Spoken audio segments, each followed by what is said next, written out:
Hey everybody, it's Max McAllister here today, and I'm going to talk about some hidden damage that you won't notice if you happen to have your bike tip over. And again, this is not related to crashing your bike. This is just in a tip over, as we've been demonstrating with our tip over protection. There's a couple of things you'll have to look for that, they'll present themselves, and you're not gonna. It's not going to be a cheap, easy way to fix them until I make a tool. So, but here, I'll show you a couple of them. The two main ones that are going to be problems, you're going to notice that your fog light cowl has popped out of the bike. And when you go to try and put it back, it's not going to want to, it doesn't fit anymore. And what's happened is the actual crash guards, if your bike actually falls completely over unattended, that impact will bend the Honda engine guards up out of place. When that happens, it'll push all these plastics around and it'll misalign the fog light and pop the cover loose. And there's actually one other little thing that'll happen in there. There's a little lock tab down in the bottom here that snaps into the lower cowl here, and that will break off. But the good news is it really doesn't matter. Honda's got enough overlap and interlock here between all the plastic parts that little thing can be off, and you'd have to be pretty anal to replace this, plastic cowl, because it just isn't necessary. So so on the fog light, I've stripped away the covers here, and there's really nothing to this. There's two bolts that hold your fog light cover on, and it just pops off. And then there's two bolts that hold this cowl on, one in the back, one on the front here. They are unique bolts, so don't scramble them. If you ever happen to mix them up, the one in the back is the only bolt on the bike that has no shoulder that I can think of. So that one's easy to find. And then the other ones, there's a difference in the depth of the shoulder. So the fog light has two thicker ones compared to this one, which is shallow, and so that's the dealio there. It's not a actually there it is right there. These are 5 by 0.8, and the one on the engine, I'm sorry, right here is a 6 by 1.0 thread. So you can't put it in the fog light, and if you tried to put the fog light one in here, it just wouldn't go. So, but it's best to get a little muffin tray or something like this. This is the easiest thing you can buy in the grocery store. Your wife might have one. She probably doesn't bake anymore in the year 2000. So just take it, and I just write in them with a pin, whatever the parts are. So like, fog light cowl. So anyway, and then this part, you start at the back, you pull on it, it comes this way. There's a rubber grommet in here. You pop that loose, and you'll get to here, and there's a little foot in there that engages in that slot. You slide that out, and it'll come off. Now, underneath here, though, keep an eye. If that seems to resist, your part probably didn't break, and that thing is still there. It's another one of these pronged things that snaps really hard, so you have to grab it, snap it apart, and then slide this out. But anyway, once you get to here, our problem is this bar is bent up now. Not a lot, but all this stuff fits so precisely that any amount you bend it, it's just not gonna go together right anymore. So you would say, well, I have to replace this bar. It's not a horrific job to replace the bar. Probably half an hour per side, because you have to undo the fog light and the chin cowl and stuff like that. But this part's $250, and so I am making a tool. I'm going to make a toolkit to fix these two problems that are hidden damage. So this is problem number one.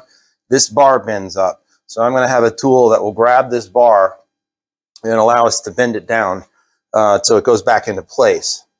Now, you might think you could just get a pry bar and get in here and pry on this, but come close and let me show you why it would be the worst idea in the universe to do this. This is just emissions control stuff. This is just a tiny little piece of thin, weak cast aluminum. If you go in here and try and pry on it, you're almost guaranteed to break that piece. Now, you could try and get under it and get onto the cylinder head, but again, who wants to find out just how thick the aluminum casting in the bottom of the cylinder head is?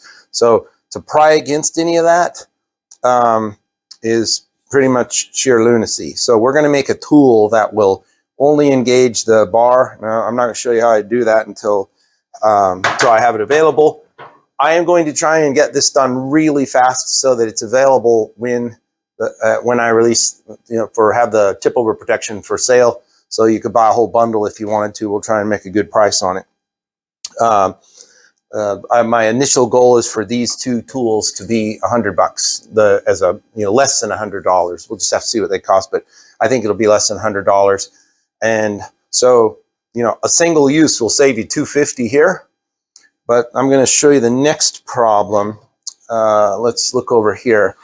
Same thing will happen. I'm going to climb up here and take the camera. So when your mirror hits the ground and folds up, that thing really takes a whack. And what happens is the main fairing stay that your mirrors bolt to gets tweaked. So it's not significant, but as you can see, this no longer lines up properly. It doesn't make a nice even seam, which it should be a close, nice even seam from Honda. So this one's bent in slightly. So what this is going to look like, here, actually, I'll just hold this for a second.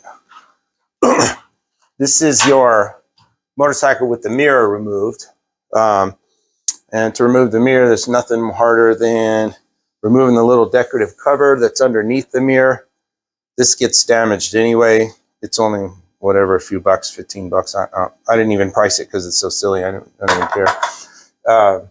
And one bolt holds that on, and then there's two bolts that hold your mirror on, and a single electrical connector. So you take that off. We're going to make a tool that will go in that hole, bolt to the fairing bracket, and allow you to put a lever on it and just tweak it back into place till your mirror lines up properly again. So those two tools are going to save you a whopping ton of money. So the fairing bracket itself is like 350 bucks, but you're talking about literally stripping the entire front of the motorcycle off. All the electronics, the gauges, windshield, all the mechanisms, everything all comes off.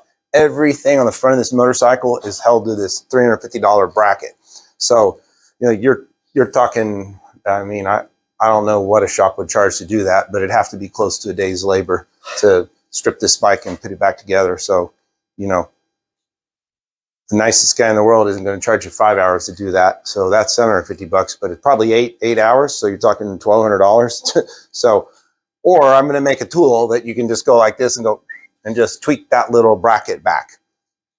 Take you 5 minutes, to do it, and it'll save you easily $1,000. So I'm working on that right now. We'll be prototyping those parts tomorrow. I'm going to try and have them produced and available, like I said, with the tip over protection kit.